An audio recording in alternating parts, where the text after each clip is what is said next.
আমার মাকে দেখেছি ছোটবেলা থেকে আমাদের ৩ ভাই বোনের পছন্দের ডিশগুলো রান্না করতে এবং এইগুলো যেদিন আমাদের খুব রিচ রান্না খাওয়া হবে তার পরের দিন বা কোনো নেমন্তন্ন বাড়ি থাকলে তার পরের দিন এবং এই রান্নাগুলো কিন্তু খুব কম তেল মশলা দিয়েই মা বানাতো এবং খুব উনুনের মধ্যে খুব হালকা তাপে হালকা আঁচে এই রান্নাগুলো বানাতো এবং এই রান্নাগুলো এত অসাধারণ খেতে লাগতো এখনো মনে হয় জিভের মধ্যে যেন সেই স্বাদ লেগেই আছে।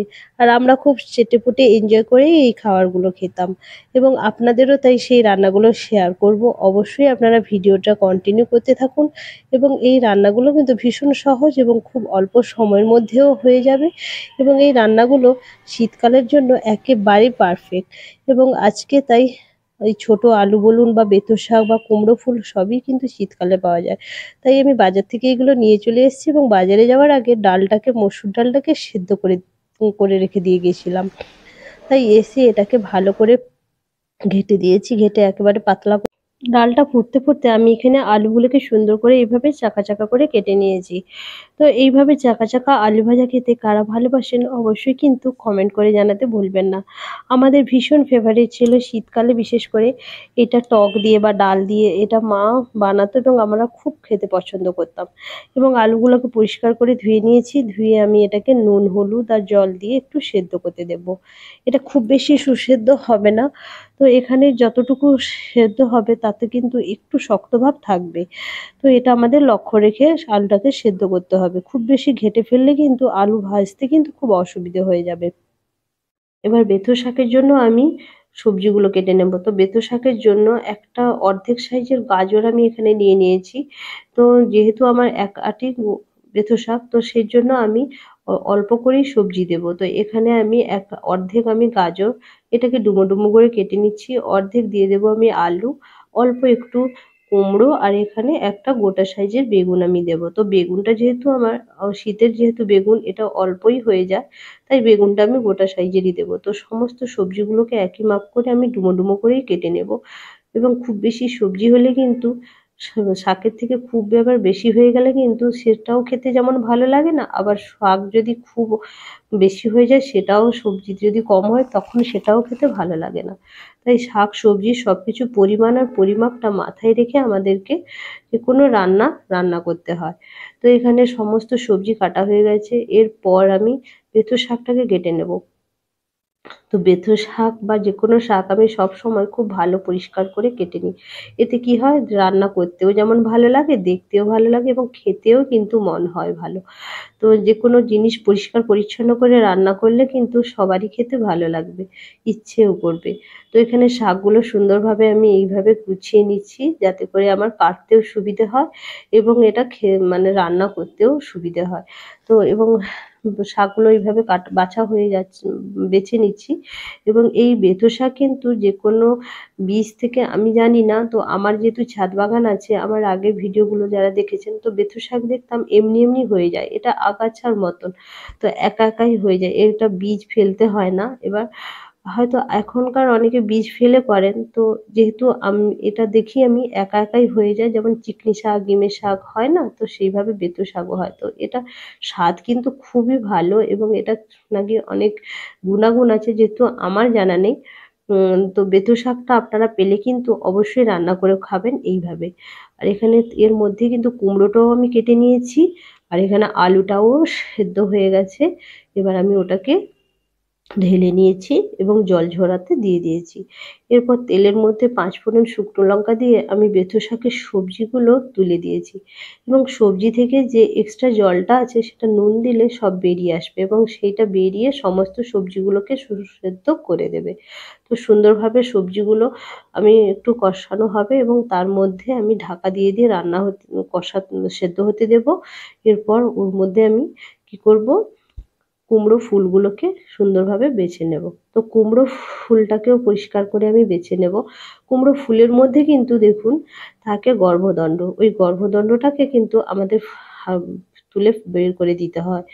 তো এখানে সমস্ত ফুল থেকে আমি এইভাবে গর্ভদণ্ডগুলোকে বের করে দেব।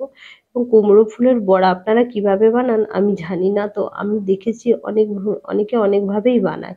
তো আমি মা যেভাবে বানাতো বেশিরভাগ সময়, তো আমি সেই রকম করেই বানাবো। তো এখানে কুমড়ো ফুল আপনারা বেসন দিয়ে, চালের গুঁড়ো দিয়েও করতে পারেন, আবার আপনারা যদি মসুর ডাল বাটা দিয়ে করতে পারেন সেটাও খুব সুন্দর খেতে হয়। এখানে ফুলগুলো আমার বাছা হয়ে গেছে, এবার এটাকে ধুয়ে পরিষ্কার করে নিয়ে রেখে দেব। এর মধ্যে আমি এখানে বেতো শাকগুলোকে ছোট ছোট করে কেটে নিচ্ছি। তো আমার কিন্তু বেতো শাক কাটতে ভীষণ মজা লাগে, বা যে কোনো শাক কাটতে আমার ছুরি দিয়ে খুবই মজা লাগে। তো শাকগুলোকে ছোট ছোট পিস করে আমি কেটে নেব, এবং শাকগুলো কাটা হয়ে গেলে আমি এটাকে দিয়ে দেব সবজিগুলোর মধ্যে। এখানে দেখুন সবজিগুলো কিন্তু প্রায় সেদ্ধ হয়ে গেছে। এবার শাকটা দিলে শাকের মধ্যে যে জলটা থাকে সেটা বেরিয়ে কিন্তু বাকি যে যেটা সেদ্ধ হতে বাকি আছে সবজিগুলো সবই সুসেদ্ধ করে দেবে, এবং শাক সবজি সুন্দরভাবে সেদ্ধ হয়ে যাওয়ার জন্য আমি ওর মধ্যে দিয়ে দেব ঢাকা। এবং নুনটা আপনারা দেখে শুনে দেবেন, নুনটা যদি লাগে তো দেবেন, কারণ আমার সবজিতে যেহেতু নুন দেওয়া ছিল পরিমাণ মতো, তো সেখানে আমার নুন আর বেশি লাগেনি। তো আপনারা নুনটা টেস্ট করেই দেবেন আপনাদের নিজের পছন্দ অনুযায়ী। এবং সবশেষে নামানোর আগে আমি দিয়ে দিচ্ছি অল্প একটু সর্ষের তেল। তো সর্ষের তেল দিয়ে নামিয়ে দেবেন, দিলে এই শাকটা কিন্তু খেতে অসাধারণ সুন্দর হয়। তো আপনারা একবার ট্রাই করে দেখতে পারেন। তো এখানে আপনারা চাইলে কিন্তু বড়ি গুঁড়ো উপর থেকে গার্নিশ করে দিতে পারেন, সেটাও খেতে কিন্তু ভালো লাগে। তো এরপর তেলের মধ্যে 5 ফোড়ন, কাঁচা লঙ্কা, কাঁচা পেঁয়াজ কুচিয়ে আমি দিয়ে দিয়েছি। এবং কাঁচা পেঁয়াজটাকে খুব বেশি লাল করে ভাজবো না, এটা অর্ধেক ভাজা হবে। তো সেইভাবে আমি ভেজে নেব, দিয়ে ডালটাকে সাঁতলে নেব। তো মসুর ডাল আমি এইভাবে খেতেই বেশি ভালোবাসি আমিষ যেদিন রান্না করি। তো আপনারা কে কীভাবে মসুর ডাল রান্না করেন অবশ্যই আমাকে কিন্তু কমেন্টে জানাতে ভুলবেন না। এবার ডালটা তো আমার সাঁতলানো হয়ে গেছে, এরপর তেলের মধ্যে দিয়ে দিয়েছি 5 ফোড়ন। 5 ফোড়নটা ফুটে উঠলে ওর মধ্যে দিয়ে দেব কিন্তু সেদ্ধ করে ছেঁকে রাখা আলুগুলো। আলুগুলো দিয়ে আমি এটাকে ভালো করে বিছিয়ে দেব, এবং আলু থেকে যে রসটা থাকে, কাঁচা যেহেতু আলু, তো আলুর মধ্যে অনেক রস থাকে, তো সেই রসটাকে যদি বের করতে হয় তার জন্য আমাদের খুব মানে লো আঁচে আলুটা ভাজতে হয়, না হলে কিন্তু আলুর মধ্যে রসটা কিন্তু বেরিয়ে আসবে না, এবং সেটা উনুনে হলে আরও ভালো হয়। মা যেহেতু উনুনে রান্না করতো সেই আলু ভাজাগুলো কিন্তু অসাধারণ খেতে হতো। তো আর যেহেতু আমাদের উনুন নেই, তো এই গ্যাসের মধ্যেও কিন্তু লো আঁচে আমরা এটা ভেজে নিতে পারি। তো এটার গরম গরম আলু ভাজা খেতে কিন্তু অসাধারণ হয়। তো আপনারা এইভাবে আলু একবার ভেজে খাবেন, তো আপনারা বুঝতে পারবেন। এই 5 ফোড়ন যেভাবে আমি রান্নাগুলো করেছি আপনারা ঠিক এক্স্যাক্টলি সেইভাবে রান্নাগুলো করবেন, অবশ্যই সমস্ত রান্না খেতে খুব ভালো লাগবে। তো এখানে কুমড়ো ফুলগুলোকে ভেজে নিয়েছি, কুচিয়ে নিয়েছি কথা বলতে বলতে, তার মধ্যে পেঁয়াজ কুচি, কাঁচা লঙ্কা কুচি, আর 1 চামচ দিয়েছি চালের গুঁড়ো, আর এখানে 2 চামচ দিয়েছি বেসন, দিয়ে অল্প লবণ হলুদ দিয়ে আমি এটাকে ভালো করে মাখিয়ে নেব বড়া ভাজার জন্য। এখানে দেখুন আলুগুলো সুন্দর মানে ভাজা হয়ে গেছে, এবং রসটাও অনেক টেনে নিয়েছে আলুর যে রসটা ছিল। তো এইভাবে আলু ভাজা একবার বাড়িতে ট্রাই করে দেখতে পারেন, খুব সুন্দর হতে, এবং আমি যেভাবে বানিয়েছি আপনারা ঠিক সেই একইভাবেই বানাবেন। এবার কুমড়ো ফুলের বড়াগুলো কিন্তু আমি ভেজে নেব। তো এখানে খুব চিপে চিপে বড়াগুলোকে ভাজবো। এই বড়া আপনারা অনেকেই কি করেন যে কুমড়ো ফুলটাকে বেগুনের মতো করে ভাজেন, তো সেটাও যেমন খেতে ভালো হয়, আমার তো এইভাবে খেতে খুব ভালো লাগে। আর এখানে আপনারা মসুর ডালের বড়া দিয়ে বাটা দিয়েও করতে পারেন। মসুর ডালের বাটা দিয়ে করলেও এটা কিন্তু খুব ভালো লাগে। তো কেমন লাগলো আমার এই কুমড়ো ফুলের বড়া ভাজা? তো আপনাদের যদি ভালো লেগে থাকে অবশ্যই কিন্তু কমেন্ট করতে ভুলবেন না, এবং বাকি যে মাখানো ছিল কুমড়ো ফুলটা সেটাও আমি বড়াটা ভেজে নেব।